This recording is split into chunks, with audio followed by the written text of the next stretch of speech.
तो नमस्कार दोस्तों, आज हम लोग देखते हैं ये K1 K2 का कैसे इंटरलॉकिंग होता है, कैसे काम करता है, ड्राइंग के माध्यम से देखते हैं। तो जैसा कि आपको देखेंगे, जब के 125 एम्पीयर 4C फ्यूज से जब सप्लाई बाहर आती है तो छोटा छोटा 2 एम्पीयर का 4C फ्यूज लगे होते हैं। उस 4C फ्यूज से देखेंगे तो जो एक सिंगल वायर होती है वो चला जाता है वोल्ट मीटर का। 6 फ्यूज होते हैं तो 3 सप्लाई तो चली गई वोल्ट मीटर की और 3 वोल्ट मीटर की। वहीं से दो फेस और उठता है, F51 से, F52 से और F54 और F55 से। जो 2 फेस उठता है 750 वोल्ट, वो 750 वोल्ट जाता है। तो देखेंगे 100 भी अगर जो कंट्रोल ट्रांसफार्मर होता है उसमें जाता है, दोनों का, ठीक है। एक नेट 1 के चला गया, नेट 2 के लिए। तो जो 750 ट्रांसफार्मर इन कर गया। अब ट्रांसफार्मर क्या करता है कि 750 को 415 में कन्वर्ट कर देता है। जब 415 में कन्वर्ट हो जाता है, अब वहाँ उसकी 2 वायरें बचती हैं। तो 2 वायरें कैसे जाती है इसी को समझना ज़रूरी है, ठीक है। तो जो 2 वायरें हैं, एक वायर जैसे नेट 1 का एक वायर डायरेक्ट यहाँ से निकला और यहाँ से सीधा गया ये एमएमआर में, एमएमआर के एनो पॉइंट में गया, ठीक है। जैसे ही एमएमआर ओके दिखाएगा, एनसी होगा और ये सीधा K2 का K1 का A2 बन जाएगा। इस तरह से K1 कॉन्ट्रैक्टर को A2 मिल गया, मतलब निगेटिव मिल गया, ठीक। अब उसका पॉजिटिव कैसे मिलेगा? तो जो 100 वोल्ट ट्रांसफार्मर उससे एक सप्लाई निकलेगी और वो जो सप्लाई है जाएगी S1 रोटरी, जो रोटरी होता है ना पावर सप्लाई ऑन ऑफ का, उसमें जाएगी एनो में, ठीक। वहाँ से फिर सप्लाई निकलेगी तो S2 रोटरी। S2 रोटरी कौन सी होती है? तो नेट 1 नेट 2 सिलेक्टर रोटरी, ठीक है, उसमें जाएगा एनो में।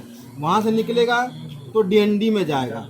DND में जाने के बाद DND से जब निकलेगा पॉइंट तो कहाँ जाएगा? K2 के NC में जाएगा। यही इंटरलॉकिंग का काम करता है। अगर K2 ऑन रहेगा तो K1 को ऑन नहीं होने देगा। NC में जाता है तो उसके NC से निकल सीधे K1 का A1 बन जाता है और A2 इधर से आया रहता है।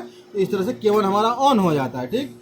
अब दूसरा हम समझ लेते हैं, ये दूसरा हमारा नेट 2 का। तो एक वहाँ से भी न्यूट्रल निकलता है और सीधा ये न्यूट्रल एमएमआर में चला जाता है, एमएमआर के पॉइंट में चला जाता है और वहाँ पे जाके एनो में लग जाता है। जैसे एमएमआर ओके होता है तो एनसी हो जाता है, ये पॉइंट अंदर से क्लोज हो जाता है, एनसी हो जाता है, ये सप्लाई निकलता है और K2 का A2 यहीं मिल जाता है, ठीक है। K2 का निगेटिव यहीं मिल जाता है।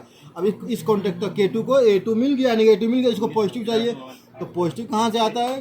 तो ये ट्रांसफार्मर से जब एक सप्लाई जो निकलती है और वो जाती है पहले on off rotary switch S1 जिसको बोलते हैं, उसके एनो पॉइंट में। फिर वहाँ से निकलती है तो नेट 1 नेट 2 सेलेक्टर रोटरी के एनो पॉइंट में जाती है। वहाँ से फिर निकल के कहाँ जाती है? DND में जाती है। DND से निकल के कहाँ जाएगी? जैसा कि आपने यहाँ देखा होगा, इसके NC में गई थी।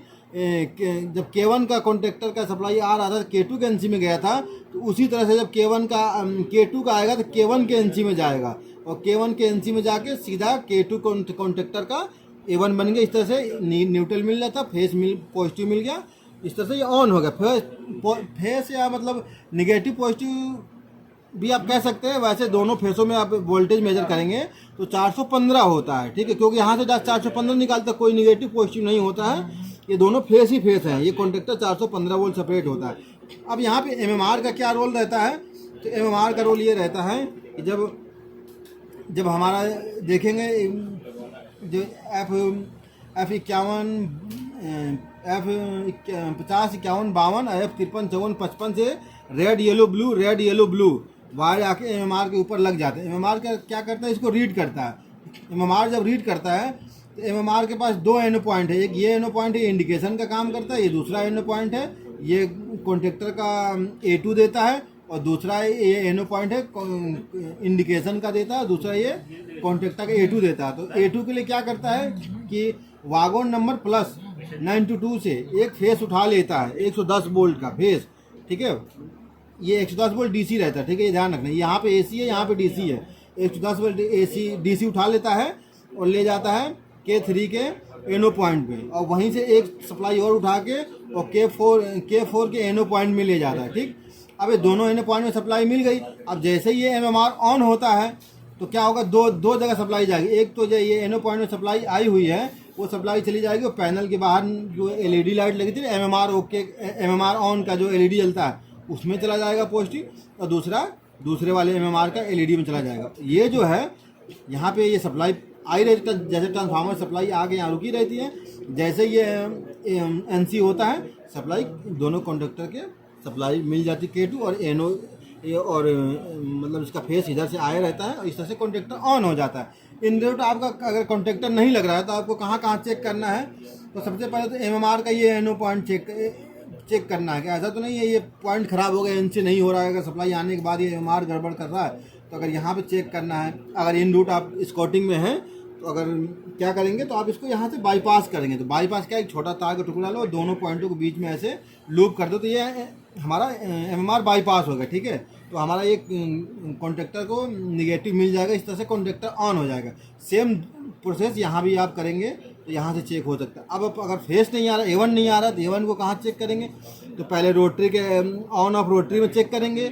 ऑन ऑफ रोटरी के बाद उसके बगल में जो S2 रोटरी होता है, नेट 1 नेट 2 सेलेक्टर रोटरी, वहाँ पे करेंगे। कई बार क्या होता है सिलेक्टर रोटरी का पॉइंट गड़बड़ हो जाता है। उसके बाद DND में चेक करेंगे और DND के बाद इसके NC में चेक करेंगे, ठीक है। दोनों कॉन्ट्रैक्टर के NC में चेक करेंगे फेस आ रहा है कि नहीं। कभी क्या होता है कि मान लो इस कॉन्ट्रैक्टर दबा रहेगा, हल्का सा भी दबा रहेगा तो ये NC पॉइंट नहीं बनाता, तो दूसरे को ऑन नहीं करेगा। तो ये जरूर ध्यान रखना है कि इस तरह से इसको चेक करना है। तो ये हो गया। अब एक पॉइंट इसमें और बात आती है, देखो कि अगर मान लो इन रूट हमारा जल गया ट्रांसफार्मर तो क्या करेंगे। अब जैसे मान लो देखो एक समस्या, मान लो इन रूट अगर आपका ट्रांसफार्मर जल गया, मान लो दोनों ट्रांसफार्मर जल गया या एक पहले से ख़राब है दूसरा जल गया, तो आप तो कहोगे कि अब नेट नहीं चलेगा। नेट उस समय चला सकते हैं लेकिन उसके लिए सावधानी है, और आपके सीनियर हो तो तभी आप करिएगा। आपको तरीका हम बता देते हैं। जैसे मान लो कि आप ये ट्रांसफार्मर जल गए तो अब क्या कॉन्ट्रैक्टर तो आपका नहीं लगेगा, आप कहोगे कॉन्ट्रैक्टर पैक करेंगे या तो ऐसे करेंगे, तो उसको करने की कुछ जरूरत नहीं है। यहाँ पे क्या है कि 750 आ रहा है, यहाँ पे 750 आ रहा है, ठीक है। और इधर क्या कर ट्रांसफार्मर क्या काम कर रहा था, 750 को 415 में कन्वर्ट कर दे रहा है। तो आपको ये समझ लेना है कि ये दोनों तार कहाँ कहाँ गए हैं। तो अब समझ ले कि इधर वाले MMR में तार गया है, तो इसको पहले ट्रेस कर लेना कि MMR में तार गया है। और दूसरा कहाँ गया है, तो S1 रोटरी में गया। तो इसमें क्या करना है कि एक किसी तार, इस तार में फेस दे देना है। 750 का एक फेस यहाँ बांध दो, उठा के ट्रांसफार्मर को ओपन कर दो, ठीक है। एक तार यहाँ से उठा के यहाँ बांध दो, ठीक है।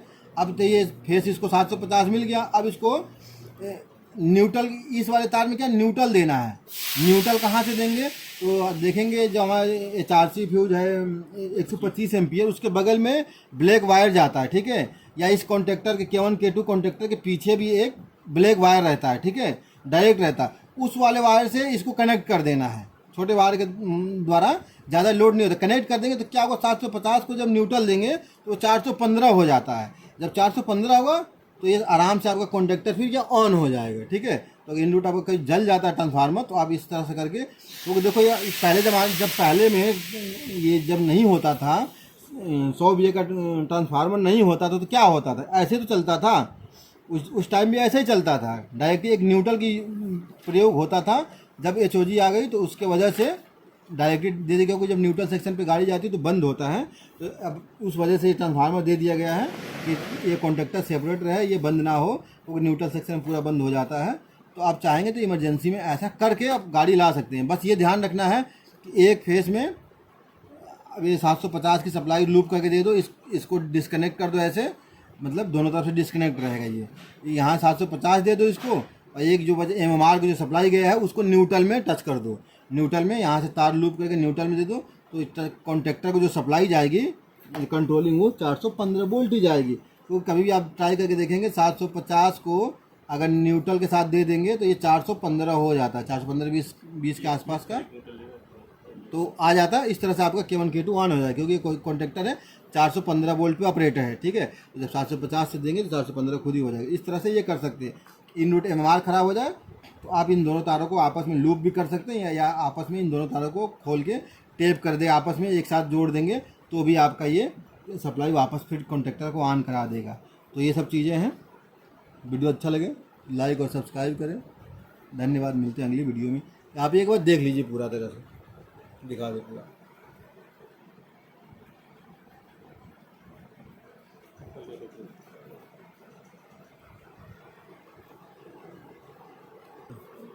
एक चीज़ आपको क्लियर कर दें, जो ये F505152 वाला है, ये 125 वाला फ्यूज है, ठीक है। और जो ट्रांसफार्मर को सप्लाई जाती है वो 2 एम्पियर के 80 फ्यूज नहीं, डायरेक्ट 125 एम्पियर के 80 फ्यूज से सप्लाई आउटपुट से उठा लेता है, ठीक है। तो ये पीछे वाले जो फ्यूज हैं 125 वाले, आगे वाले जो फ्यूज हैं ये वोल्ट मीटर के फ्यूज हैं, और ये फ्यूज 2 एम्पियर वाले होते हैं, ठीक है। किसी में 1.5 एम्पियर का भी लगा है, तो ये 2 एम्पियर वाले फ्यूज हैं जो वोल्ट मीटर के लिए होते हैं, ठीक है। और जो हमारा ये एमएमआर भी है, एमएमआर भी डायरेक्टली 125 एम्पियर के फ्यूज से ही आता है, ठीक है। किसी किसी कोचों में हो सकता है कि यहाँ से भी हो, लेकिन अधिकतर कोचों में डायरेक्ट 125 एम्पियर के फ्यूज से ही आता है, और 125 एम्पियर के फ्यूज से ही एचओजी ट्रांसफार्मर को भी सप्लाई डायरेक्ट जाती है, क्योंकि इसके पास इनपुट आउटपुट में दोनों में फ्यूज है, ठीक है। इसलिए यहाँ से नहीं दिया जाता है, और वोल्ट मीटर सेपरेट रहता है। तो ये चीज़ जरूर आप ध्यान रखिएगा।